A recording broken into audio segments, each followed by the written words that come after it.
start. MTC. Day 24, Number 1. Why doesn't the modern American accent sound similar to a British accent? After all, didn't the British colonize the US? Experts believe that British residents and the colonists who settled America all sounded the same back in the 18th century, and they probably all sounded more like modern Americans than modern Brits. 1-8. The accent that we identify as British today was developed around the time of the American Revolution by people of low birth rank who had become wealthy during the Industrial Revolution. To distinguish themselves from other commoners, these people developed new ways of speaking to set themselves apart and demonstrate their new, elevated social status. In the 19th century, this distinctive accent was standardized as received pronunciation and taught widely by pronunciation tutors to people who wanted to learn to speak fashionably. 1-9. MTC. Good job. Let's start. MTC. Day 24, Number 2. Having extremely vivid memories of past emotional experiences and only weak memories of past everyday events means we maintain a biased perception of the past. We tend to view the past as a concentrated timeline of emotionally exciting events. We remember the arousing aspects of an episode and forget the boring bits. A summer vacation will be recalled for its highlights, and the less exciting parts will fade away with time, eventually to be forgotten forever. As a result, when we estimate how our next summer vacation will make us feel, we overestimate the positive. It seems as though an imprecise picture of the past is one reason for our inaccurate forecasts of the future. MTC. Good job. Let's start. MTC. Day 24, Number 3.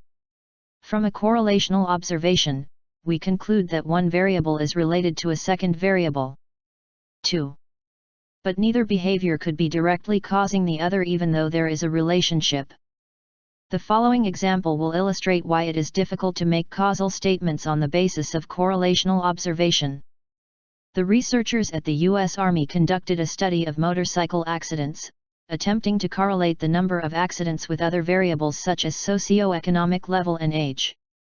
They found the best predictor to be the number of tattoos the rider had. It would be a ridiculous error to conclude that tattoos cause motorcycle accidents or that motorcycle accidents cause tattoos. Obviously, a third variable is related to both, perhaps preference for risk. 3. A person who is willing to take risks likes to be tattooed and also takes more chances on a motorcycle. MTC. Good job. Let's start. MTC.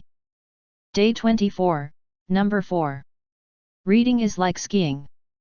When done well, when done by an expert, both reading and skiing are graceful, harmonious activities.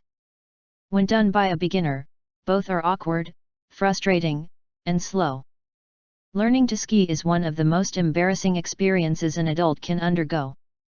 After all, an adult has been walking for a long time, he knows where his feet are, he knows how to put one foot in front of the other in order to get somewhere. But as soon as he puts skis on his feet, it is as though he had to learn to walk all over again. He slips and slides, falls down, has trouble getting up, and generally looks, and feels like a fool. It is the same with reading. Probably you have been reading for a long time, too, and starting to learn all over again would be humiliating. MTC. Good job. Let's start. MTC. Day 24, Number 5. Studying history can make you more knowledgeable or interesting to talk to or can lead to all sorts of brilliant vocations, explorations, and careers. But even more importantly, studying history helps us ask and answer humanity's big questions. Big questions. If you want to know why something is happening in the present, you might ask a sociologist or an economist. But if you want to know deep background, you ask historians. That's because they are the people who know and understand the past and can explain its complex interrelationships with the present. MTC. Good job. Let's start. MTC. Day 24, Number 6. From the beginning of human history, people have asked questions about the world and their place within it.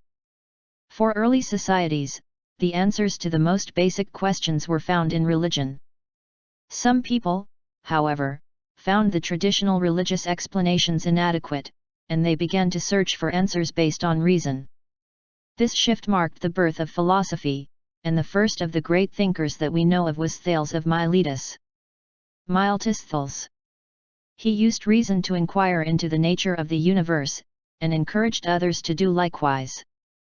He passed on to his followers not only his answers but also the process of thinking rationally, together with an idea of what kind of explanations could be considered satisfactory.